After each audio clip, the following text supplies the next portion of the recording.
Okay, RotoBallers, so you've done your research, you've set up your cheat sheets, and you've run through a few mock drafts. Now you're ready for your live draft.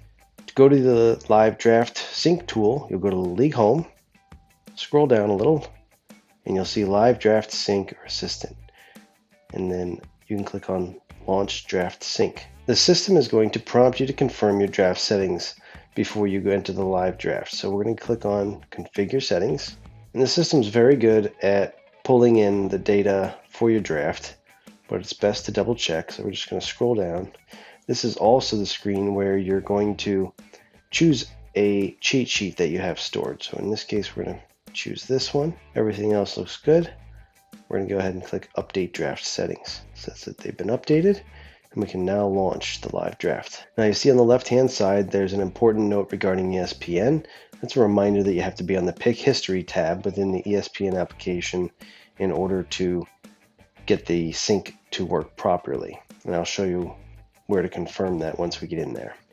For Yahoo, it's a little bit different. For Yahoo, it would look like this. They want you to be on the Draft Results tab, round by round. We're just going to go ahead and click the green Launch Live Draft button. And we get another reminder that you need to be on the Pick History tab for the sync to work. The default landing page is the Expert Picks tab. And you'll see that there's recommended picks based on team need and overall value. I also made sure to go to Cheat Sheet and from the drop-down select the appropriate cheat sheet.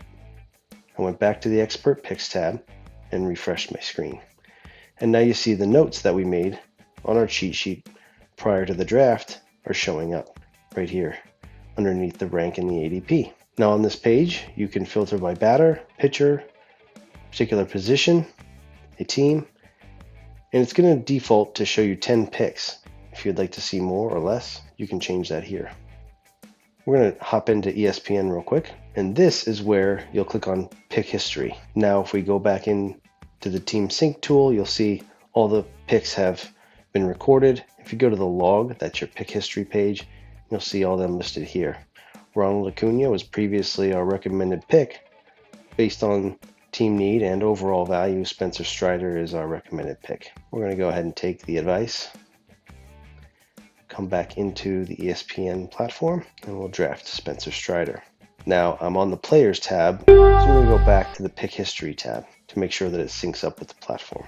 I go back in, and you can see the picks have been recorded. We're going to go ahead and make another pick. We'll go back into ESPN. We'll draft Yordan Alvarez. And again, we're going to click on Pick History before going back into the Team Sync tool.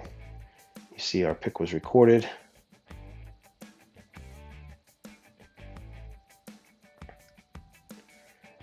And we're ready to review the next picks. In addition to our notes being on this page, if there were any made in the cheat sheet, the player's position is listed here. There's an overall need score, and then you have an overall score for the picks under the overall value section. You have the rank listed here, and that is the rank based off of the cheat sheet that you chose. An average draft position, that's a blend from various different sites. And another important thing to note is the percent ANP. ANP is available next pick, and this is telling you that there's a 19% chance that Aaron Judge will be available with our next pick. As these picks are taking place, there's other tabs you can be viewing. We'll click on results, and you can see it's broken out by category, and down below you can see it by category as well. And these are dynamically changing as picks are coming in. Additionally, it shows you a value for the projected category.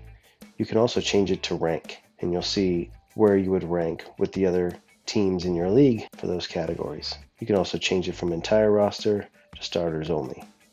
We're still early in the draft here, so it's all starters at this point. You can add players to the queue here, but this is really a feature for mock drafts. You can come over to the queue, but when it's your turn to draft, there will be no draft button unless this is a mock draft. Any picks that you need to make will be done within the hosting platform itself. So if it's ESPN or Yahoo, you're going to make the pick in there. Projections show you the projections for each of the categories. The categories that are being scored in this league are highlighted in yellow. You see the player's overall Z score, Z plus score. Now, if this were a points league, you'd see a overall fantasy points calculation as opposed to a Z plus score. If you want to get rid of the drafted players, you can select hide drafted. You have some filtering options as well as a search field. We're going to take a look and see. It says Ozzie Albies should be our pick. So go into the platform. We'll select Ozzie Albies. We'll click on pick history, and now it says Luis Robert or Michael Harris based on team need, or Kevin Gausman or Pablo Lopez based on overall value. Choose a player, click on pick history before going back into the team sync tool, and see the pick was recorded. Now we go to the results tab, and so far based on category points, we're leading the way here. But again, this is dynamically changing throughout the draft, so you could see us start to move down as more picks come in. Another good thing about category leagues is you may decide you want to punt a category. So in this case, maybe we feel we're doing okay on home runs at this point.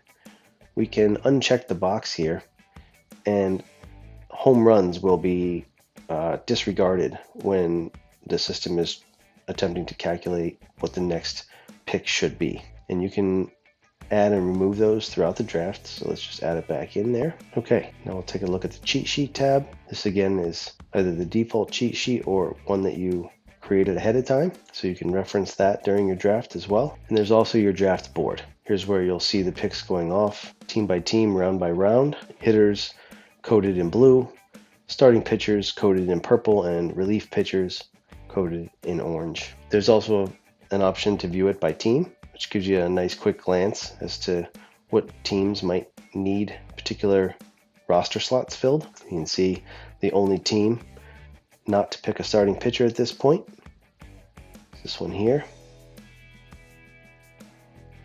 And only one team has selected a reliever. One other thing you can do is click on the name of the player. It gives you their 2024 outlook, some competition on their team, players with similar ADP, any news coming in from the RotoBaller website. There's also tabs along the top that you can check out. And that's it. Once the draft is complete, you'll be presented with a draft analysis that you can review, and you'll be able to access the draft analysis even after you exit out of the draft itself. That is our live draft tool.